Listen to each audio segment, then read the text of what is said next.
Yo, hey, what's up guys? I cannot believe that I haven't done a video on Siegfrund now after I got him. In one of my pool videos, I actually got him. I was so excited, but I kind of forgot about it and stuff. And now here we are. Hey, I'm gonna tell you guys, this guy is like insane. Of course, I have gear that backs it up. I got a blessing that backs it up. And hey, I had that blessing probably for a year. And I never thought I'm gonna get it. But sometimes you get lucky. And yeah, here we are. I'm gonna show you what this...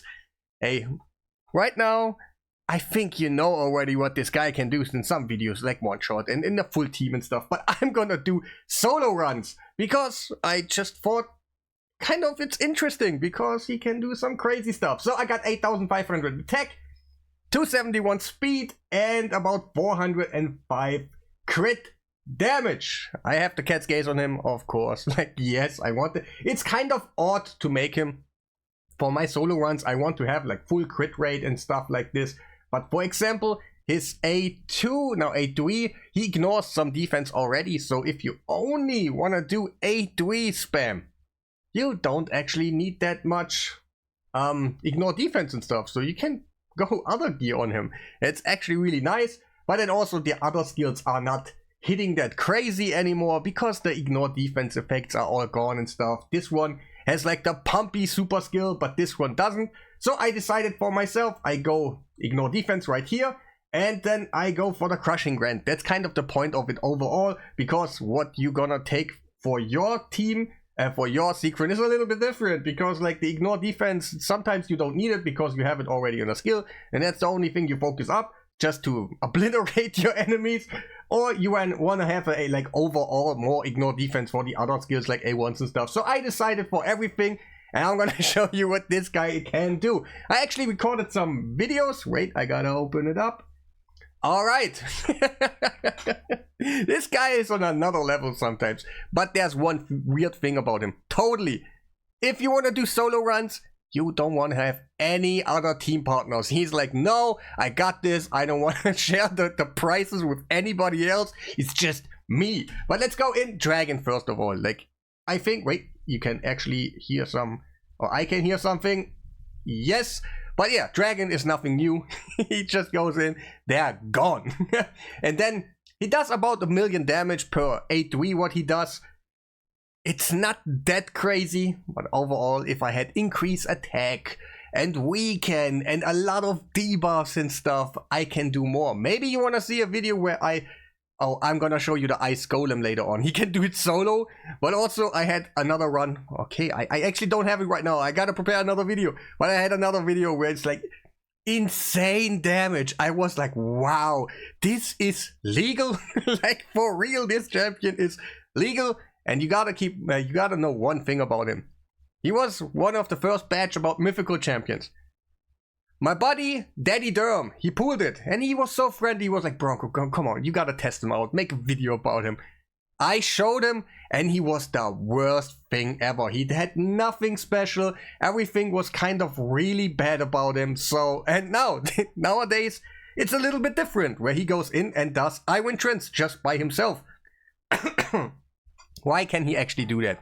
Because his passive gives him block damage for 2 turns if he's about to die. That's really cool, but it actually transforms you and stuff when you have team members down and everything. So it makes it more complicated when you have team members, but if he's just by himself, he can do crazy damage. While he's just in attack gear and everything. And right now, he can just take it because all his passive is gonna heal him. He does so much damage. Life Drinker heals him by so much. And then, of course, the block damage. It's like so life-saving. You basically have it ready all the time. There's one turn in between where you don't have it. But if you're fast enough, you kind of can get back to your turns again. And you can do Iron Trance with him. For Spider, he kind of surprised me because I just didn't do a preset on him and stuff. And then he did another thing what I was suspecting, like maybe hitting a little spiderling and then everything blasting everything away or something. No, he decided actually to go for the A2s. And it kind of turns out really funny because like they just keep respawning. He's like, give me another set. Yeah, give me another badge. Yes, I'm gonna take them now. Oh yeah, give me another. Actually, the big spiderling took a turn. Now we have a couple more spiderlings. Yes, give me another badge. I'm basically unkillable the whole time. And that's where he's like really special at. Like, damn, this guy is on another level. I'm telling you. And yeah, let me also go for the next one. All right. This one, Ice Golem. I was so surprised that he can actually do it. But yeah, you will see. Like the fastest solo champion I ever seen so far that can actually do it. Not reliable all the time. Like, you will see, we gotta hit the little minion a little bit. It was just not a one-shot or something. We have to keep him down a little bit. He's gonna do his A1. There's almost no HP left. And then... Oh! Yes! Yes! 7 million damage! And that's just him, you know? It's kind of really crazy. But I did another thing. Fire Knight. I was like really curious. Can he kill through the Fire Knight shield? I tried it on Fire Knight 10. The boss is too fast. You can't get too many turns and he doesn't do too much damage. Then I was trying Fire Knight 20 just for the sake of it and stuff. Didn't quite work because of weak affinity. Tried 21 just by himself. Wasn't quite there because he was missing some damage. But then I was like, just give him increased attack the whole time. And then he can just probably punch through the shield of the boss. You know, it doesn't look like it right now, really. But the damage keeps better and better. Of course, Patrick, he did something for us. The ally attacks, for example, increase speed. There's a little bit more about Patrick than just giving us increased attack. But overall, I was like, wow, this is possible? Like, isn't that the mechanic of the boss that he kind of is unkillable when he has his shield up and stuff? But not if you're just a man called Siegfrund. It was crazy. Yeah, okay, it takes a little bit long. I'm gonna skip this one a little bit forward, like right there. Let me see quickly the damage. Like right there, it's 40, yeah, 80k on an A1. Let's check out the other skill. Like, it's an A1 again. Okay, about 100k almost. And then, 230k for a just, it's okay. I was suspecting a little bit more, but the Ice Golem, I was like, wow. 21 seconds, and also like you saw my best one ever, it was 17 seconds. It was also him, but RNG and how I killed stuff was just better, and that is kind of a crazy fast run. I think one of the fastest champion ever that can do it, like even against teams and stuff. Like, this is crazy. And yeah, let me show you quickly. Oh wait, you didn't see it, but I think you believe me that I actually killed him slowly and everything. But yeah, that's about it.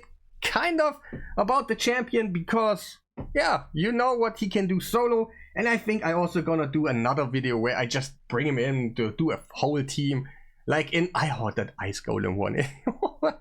It looked so great, like, oh, it was like magic. He just, the damage was like insane. I think I'm gonna make a video about that too, when I just put him all in, like increase speeds and all increase attacks, have like Riho putting Firo set debuffs out there, and just I want to see what's going on. But technically that's everything you need to know about him soloing stuff. And yeah, that will be the end of the video. Make sure to press the like button, subscribe if you haven't done already, and yeah. Have a nice day.